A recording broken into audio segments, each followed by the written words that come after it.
मंदिर में अगर दिया लगाने जा रहे हो, बाती लगाई है आपने मंदिर के अंदर, तो कुछ देर बैठिए, कुछ देर स्मरण करिए। हमारे यहां तो यहां तक कहा गया है कि किसी मुर्दे को अगर जलाया भी जाता है तो कपाल क्रिया तक रुकना पड़ता है कि थोड़ा रुकिए, कोई पीछे से आकर कुछ कर ना जाए। दीप जलाएं, थोड़ी देर रुकिए। और दीप का भी नियम है महाराज, दीप का भी नियम है। दिए में जो फूल बत्ती लगती है, गोल बत्ती लगती है, गोल वाली, ये बत्ती हमेशा कोई विष्णु भगवान की पूजन कर रहे हो, शिव जी की पूजन कर रहे हो, कोई अन्य देवता का अगर आप स्मरण कर रहे हो तो गोल बत्ती लगाई जाती है। भगवान के मंदिर में पूजन कर रहे हो तो गोल बत्ती लगाएं। लंबी बत्ती, लंबी वाली जो बत्ती होती है लक्ष्मी की पूजन में, देवी पूजन में, जितनी भी माताओं की आप पूजन करोगे, जितनी भी देवियों का आप स्मरण करोगे, उसमें लंबी बत्ती का प्रमाण है। पितरों की पूजन में लंबी बत्ती का प्रमाण है। पितरों को कभी गोल बत्ती नहीं लगती। आप मटके के पास में, परिंदे के पास में, जल के पात्र के पास में कोई भी अगर दिया लगाएंगे तो वहां गोल बत्ती रखकर लगाएंगे तो घर में लक्ष्मी नहीं टिकेगी।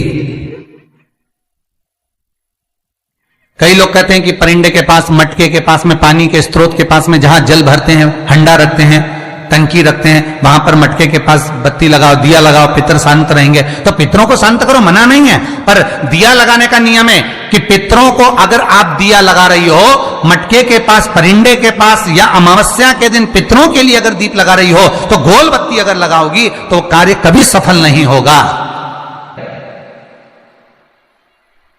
धन आएगा जाएगा, टिकेगा नहीं।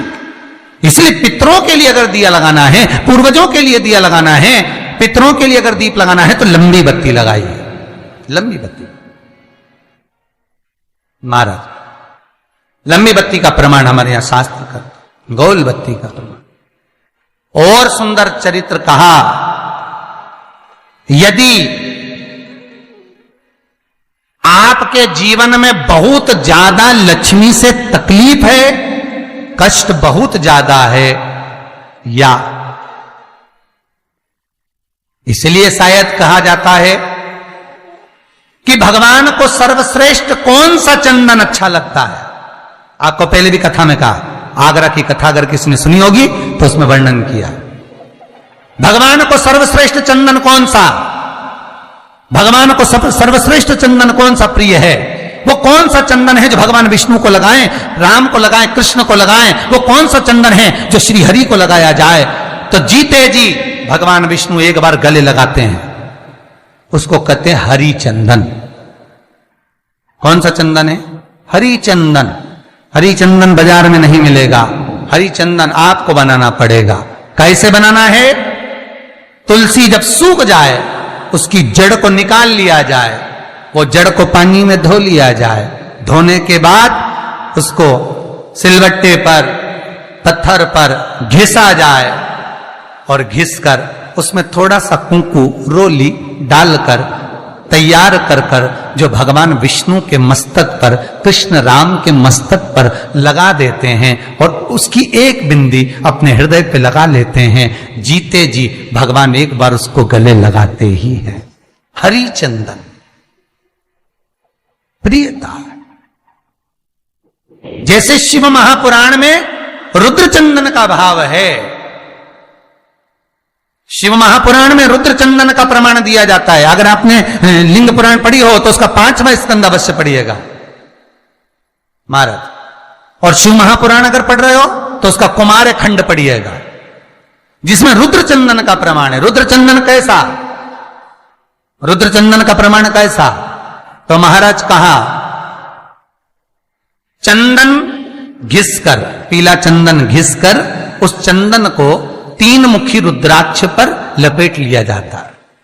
3 मुखी रुद्राक्ष पर उस चंदन को लपेटा जाता। लपेटोगे उसके बाद उसको ऐसा गोल करोगे तो एकदम चिकना हो जाएगा, एकदम चिकना, ठीक है, एकदम चिकना हो जाएगा। और उस चंदन को आप शिवरात्रि के दिन, और कोई से भी महीने की शिवरात्रि, किसी भी महीने की हो, सब फलदायी होती है।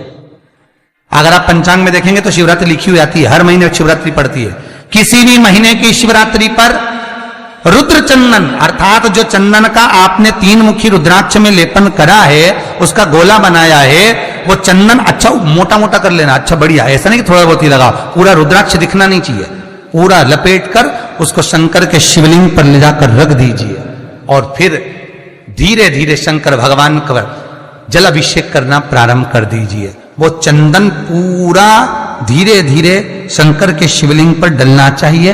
शंकर के मूल मंत्र श्री शिवाय नमस्तुभ्यम का जाप करिए। यह कहलाता है रुद्र चंदन। इस चंदन के अभिषेक से महाराज जो काम नहीं होता, आप कर कर उस कार्य को प्राप्त कर सकते हो, सिद्ध कर सकते हो। रुद्र चंदन, हरि चंदन, रुद्र चंदन, ये वो चंदन है जो जीवन का सुख प्रदान करने वाले, हरि तत्व देने। मंगल है, राहु है, केतु है, दशा बेकार चल रही है, लक्ष्मी नहीं आ रही, कष्ट बहुत है, फैक्ट्रियां नहीं चल रही, कहीं मत जाओ, मेरे शिव की शरण में जाकर एक बार शिव महापुराण को पूरी सुनो। शास्त्र के हटकर कुछ नहीं बोलेंगे, जो शास्त्र सम्मत है, स्कंद पुराण में, विष्णु पुराण में, नर्मदा पुराण में, लिंग पुराण में, शिव महापुराण में, भविष्य पुराण में जितनी जितनी बातें लिखी होती है उसको छाट छाट कर लेकर आते हैं, आपको बता देते हैं कि आप ये कर लो, उससे फायदा मिल जाएगा। कोई ज्योतिषी नहीं, कोई कुछ नहीं, बस केवल भजन करो, शंकर का अनुमोदन करो और विश्वास रखो शंकर पर, तो किसी को 1 रुपया देने की जरूरत नहीं पड़ेगी। भजन करो, विश्वास शंकर पर रखना, जन्म मरण और परण वो देगा, सुख वो देगा, समृद्धि वो देगा। जिसके घर में बहु रिद्धि सिद्धि हो, जिसके घर में अमोद और प्रमोद पोते हो, जिसके घर में शुभ और लाभ दरवाजे पर बेटे बनकर विराजमान होते हो, जिसके घर में स्वयं अखंड सौभाग्य देने वाली पार्वती हो, जिसके घर में लक्ष्मी देने वाली लक्ष्मी बेलपत्र के पेड़ के नीचे झाड़ू लगाती हो, जो स्वयं सरस्वती को स्वर प्रदान करता है, वो शंकर है। जब सब कुछ उसके पास में है, कुबेर का खजाना वो चोर को दे देता है, जब सर्वस्वता उसके पास है, तो आप इधर उधर डोलते क्यों हो? क्यों डोलो? उस पर विश्वास रखो। वो शंभु, वो शंकर, वो त्रिकालदर्शी, वो कैलाशी, वो अविनाशी सुख देगा, आनंद देगा। पाने का तरीका केवल उसको रिझाओ। जो मंदिर आपसे दूर हो, जिस मंदिर में कोई नहीं जाता, जिस मंदिर में कोई दिया तक नहीं लगाता, उस मंदिर में तुम जाओ और उस मंदिर में एक दिन जाकर प्रकाश कर कर आना, एक बार दिया जला कर आना, मंदिर की सफाई करी आना, शंकर जी पे जल चढ़ाकर उनको स्नान कराकर कोई पत्ती पेड़ पौधे की पास में तोड़ के चढ़ाए आना। 2-4 बार कर कर देखना कितना शांति, कितना धीरज, कितना आनंद, कितनी समृद्धि, कितनी लक्ष्मी मिलती है। तुम करोगे तुम्हारा पेट भराएगा, हम करेंगे हमारा पेट भराएगा। स्वयं करिए। ओ ब्रह्मलोक के देवता ब्रह्मा हैं, बैकुंठ के देवता भगवान विष्णु हैं, और मृत्यु लोक का अगर कोई देव है तो वो महादेव है, केवल शंकर,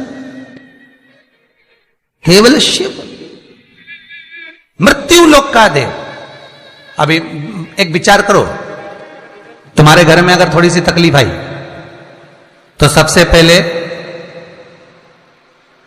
अमेरिका में लड़का रह रहा वो आएगा क्या? पूना में बच्चे रह रहे हैं वो आएंगे क्या?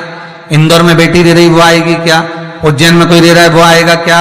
सबसे पहले वो आएगा जो तुम्हारे घर के पास होगा या घर के करीब में होगा, बिल्कुल लगा हुआ होगा या घर में होगा। अब आप कहां रहते हो?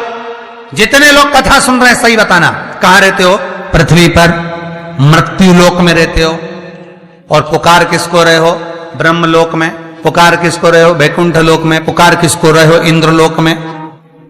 और जो घर के घर में रह रहा है, जो तुम्हारे पास में रह रहा है, जो मृत्यु लोक में रह रहा है, उसको तो बुला ही नहीं रहा।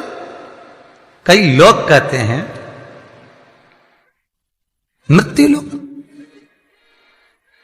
कई लोगों की आदत है, पड़ोसन को तो खूब चाय पिलाएंगे, पड़ोसन की काकी के तो खूब पांव पड़ेंगे, पड़ोसन को तो चाय भी पिलाएंगे ना, इतना घूंघट रही ना, धोख भी लगाएंगे, पड़ोसन को तो खूब प्रणाम करे, पड़ोसन को तो खूब नमन करे, पड़ोस की काकी के ने, मौसी के ने।